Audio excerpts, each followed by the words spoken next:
Hi everyone, my name is Raven and I'm a musician and artist from Brazil. And today I wanted to do something that had to do with the Carnival moment since I'm currently recording this some days away from the Carnival craziness. And just to be upfront here, I'm not really a fan of Carnival. As some of you may know, I'm a little weird to be called a Brazilian because I don't like the heat, I don't like Carnival, I don't like to go to the beach, I don't like being among many people.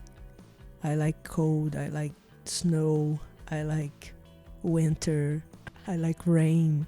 I like the sun, of course, but if I had to choose, I would rather have 4 seasons than just what we call summer or hell, because it's like this. I live in Rio and it's really hot here, and I definitely don't like it. And right now, it's a little less hot.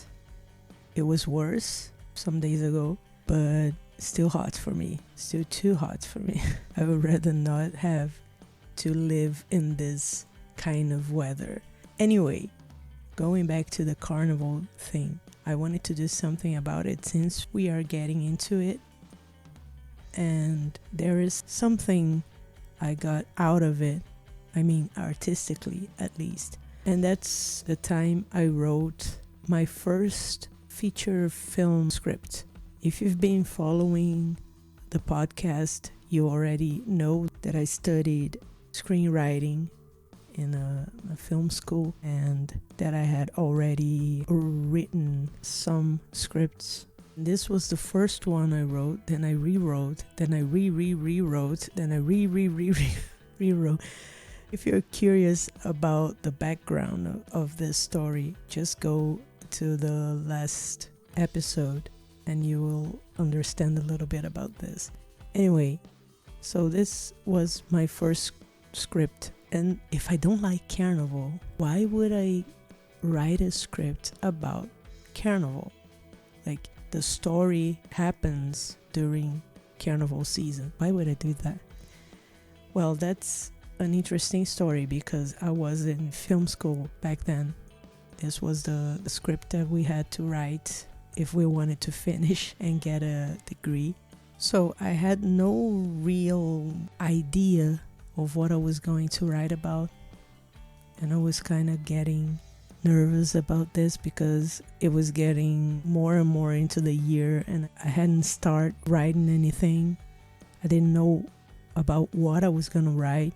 And I was getting anxious and nervous. And then on Fridays we had class that we had to go. It was in an auditorium. We had to go, but many people didn't go because it was Friday and it was like Friday night. And we practically just went there to watch a specific movie.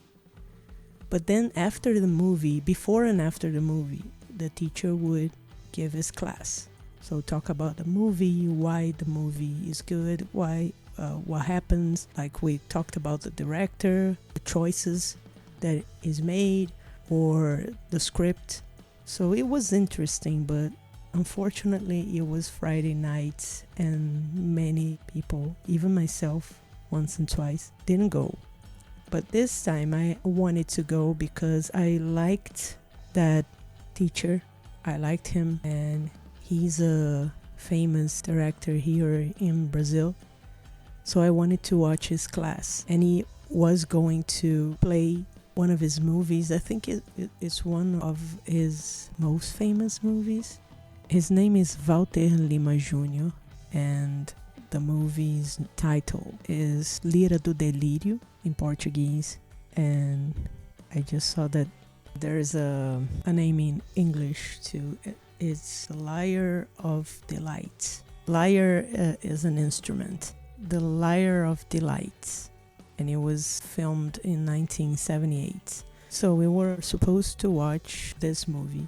And I wasn't expecting much, to be honest, because many of Brazilian movies of this time, I felt at the time, I don't know right now because I haven't watched any of those again. But at the time, I was really bored because they were really extremely long.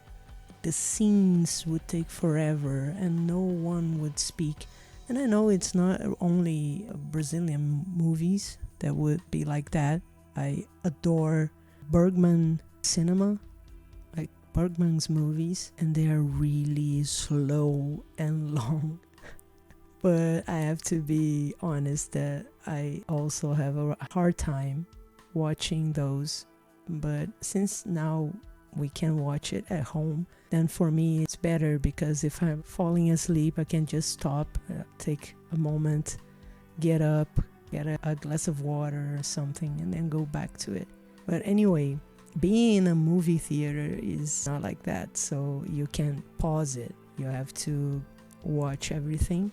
And I'm not one of those people who can't sit down for like 2 hours to watch a movie. I absolutely can, and I really like it. But when the movie is too slow, I tend to get sleepy. So I'm sure I'm not the only one. Anyway, that's more or less what I was expecting.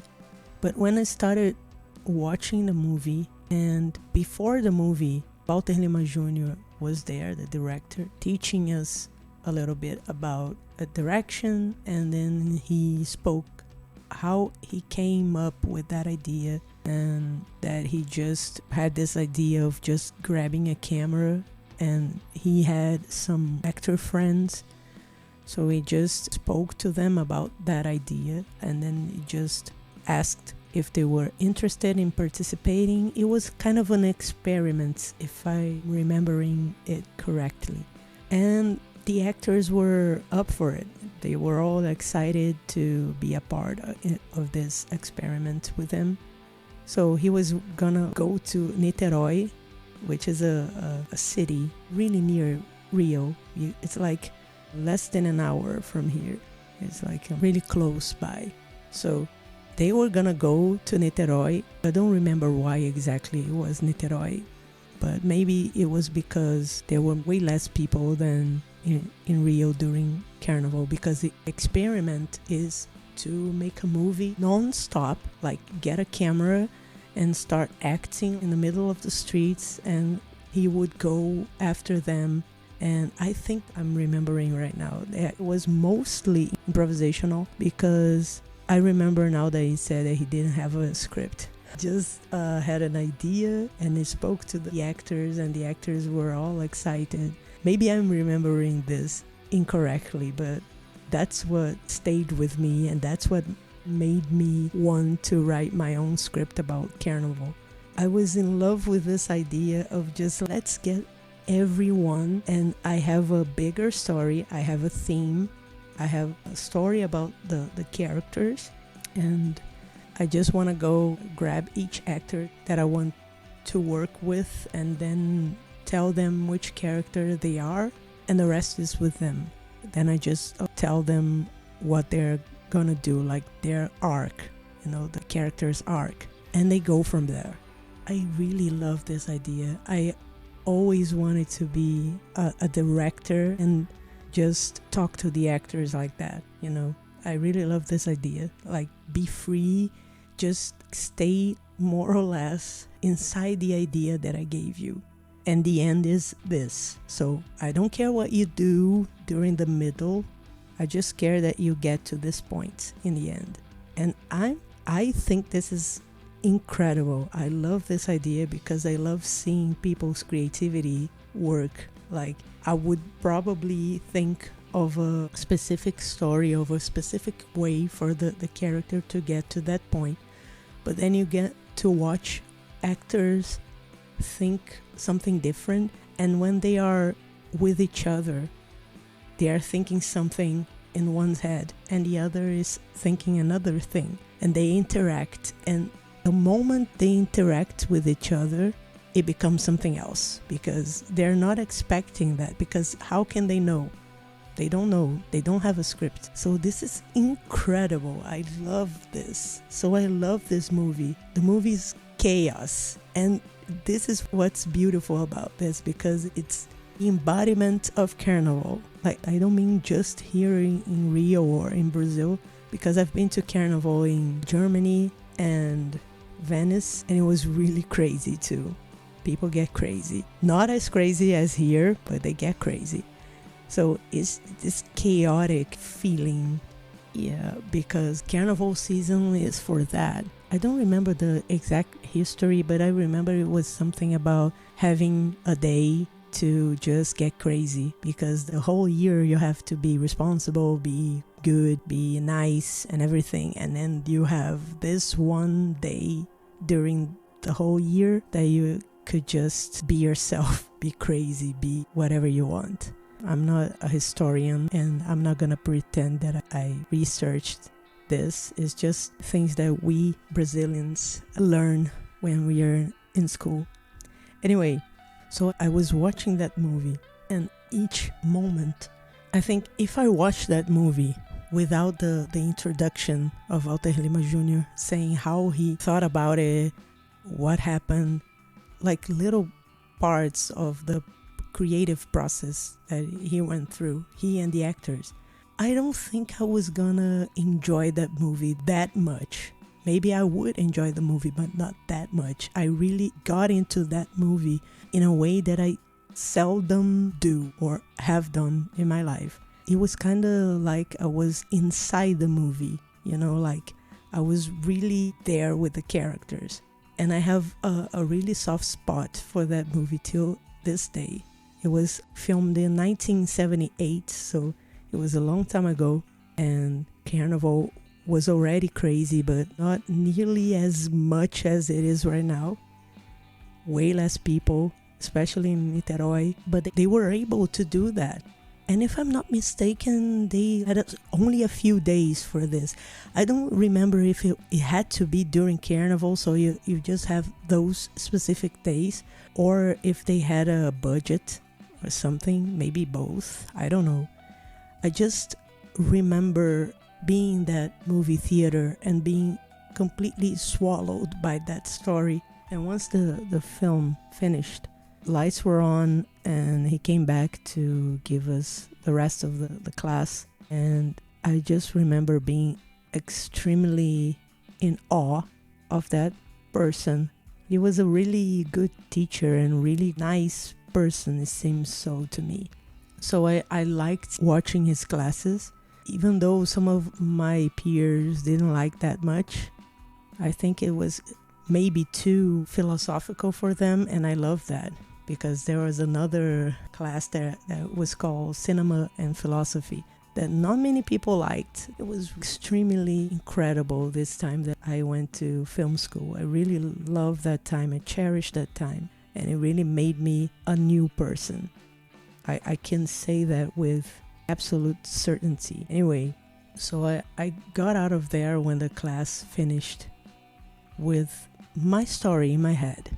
It's funny because I just remembered years after that, when I was doing a course in video editing, and something happened in my life that I had this idea, this extremely powerful idea in my mind for a short film. So I had to make it happen, this idea. So I tried to write the script as simple as I could, so I could actually film it. So I couldn't create many megalomaniac things that I wouldn't be able to shoot because I wouldn't have money to do. I had to take that story and put it on the simplest way that I could possibly film. Anyway, and after that initial thought, I just sat on one of the classes while the teacher was talking about video editing and stuff. During the class, I was just writing. I just finished writing the whole thing in one sitting.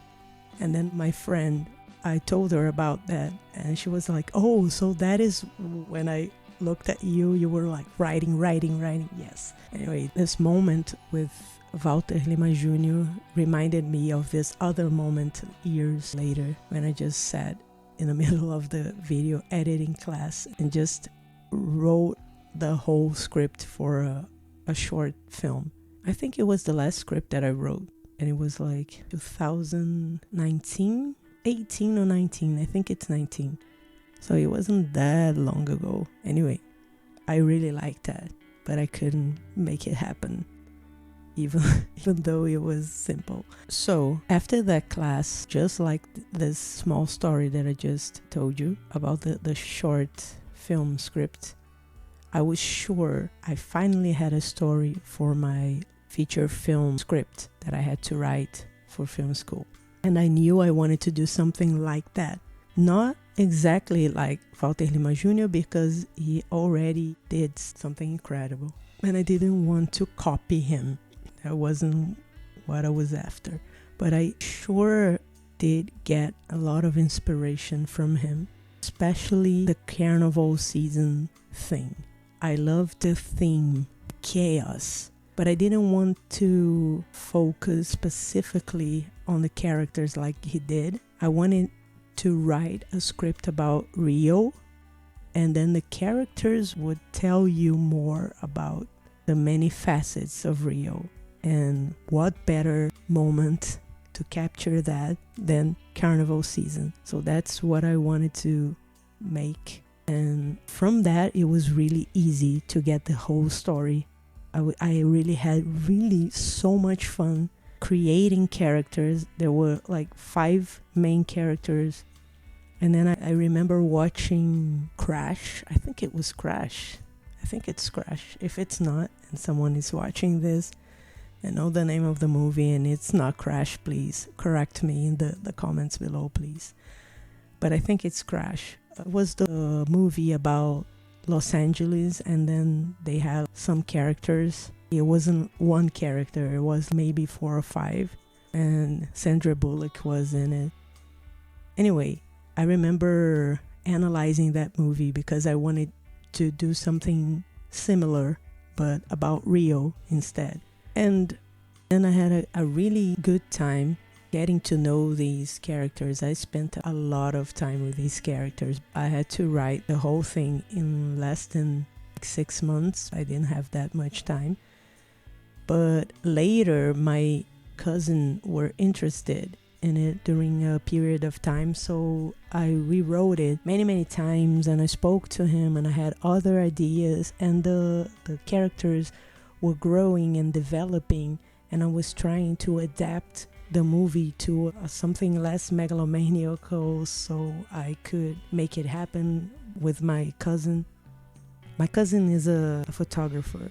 He works in cinema and TV and commercials, so that's why I talk about him a lot when I'm talking about movies and cinema. So I had to write and rewrite, and then I decided to have this whole background to each character. And then I went to the minor characters, one of the characters' father, one of the characters' mother, then the other character's girlfriend, and so on and so forth. And I had so much fun doing that. Kind of miss it now that I'm remembering it while talking to you about it. And it became my way of seeing not only Rio but Carnival. So I kind of, like I said, I don't really like Carnival, but I had a worse relationship with it before I wrote this. After I wrote this, I kind of at least understood the importance of it, especially culturally to Brazil, not only Rio, but Rio specifically. It's in everything. You can't escape Carnival. If you live here, if you're from here, Carnival is in your blood. Either you like it or not, it influences you. So there's a band here in Brazil. They're from Rio too. They are called Los Hermanos. They're not active now, but sometimes they do a show here or there.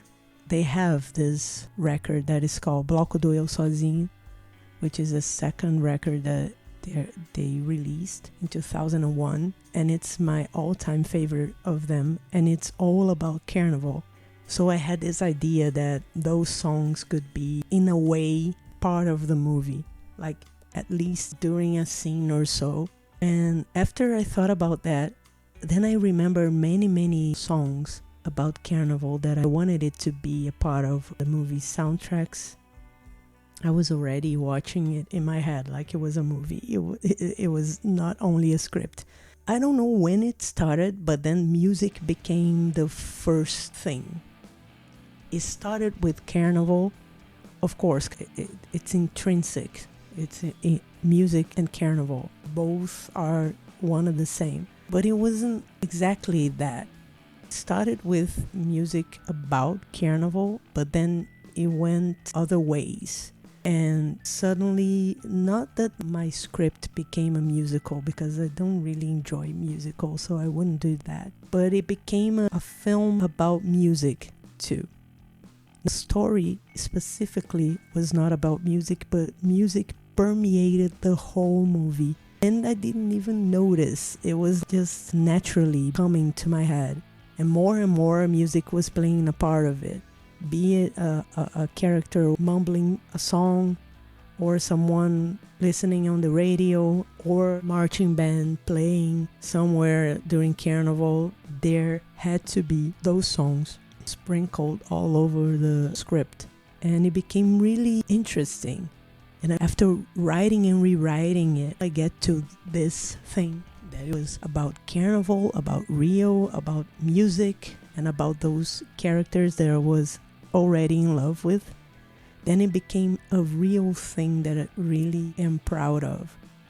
I think a month ago, my cousin asked about that script. And which script? Because we had written the other one about his ideas of characters. And I thought it was that script that he was alluding to. But no, it was this one. And this one was called Todo Carnaval Tem Seu Fim, which is the name of the first song in Los Hermanos' album Bloco do Eu Sozinho. So it was all related. And he asked me about this, and I was like, oh my god, that script so long ago. And I just started remembering the characters, and I was like, I don't think this aged too well. There were some problematic stuff. There was things that I wanted to talk about, and I wanted to make people acknowledge. But right now, people already are acknowledging it. If I'm not mistaken, it was kind of a little aggressive at that time. Like it was 2008, 9, something like that. At that time, it was something that was making sense. But right now, after a whole new generation coming along and being more open, more comprehensive and understanding about those specific aspects of life and sexuality and all that stuff, I don't think it aged that well. If I wanted to, I know I can rewrite the whole thing to be more fitting for these times that we're living.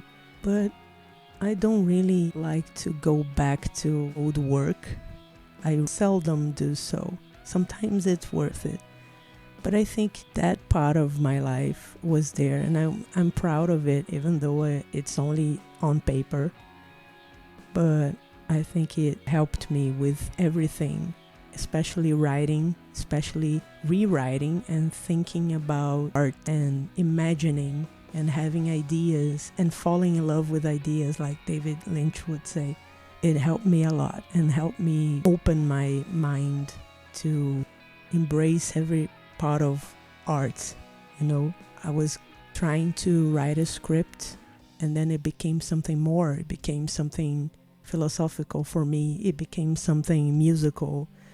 So it was really an experience, and it was really a good experience. And it's ironic that it has to do with Carnival that I don't really enjoy. But I think that all this was to say that other types of experiences, any experience I would dare say, but specifically so in art, I already said that before here, they are able to open so many new paths for you in other areas of your life, artistically speaking, because that fact of me embodying the whole thing and just diving in this whole experience surely made me a better writer, and a better writer for screenwriting is the same as lyric writing. I know it's not the same way that we write, but being a better writer, that's what I mean. Getting to be a better writer, be it in screenwriting or lyric writing or just writing, book writing or article writing, any type of writing. If you get better at it, you're better at the other stuff. Because it's an intrinsic understanding that you have, and what you don't know about that specific way of writing something different.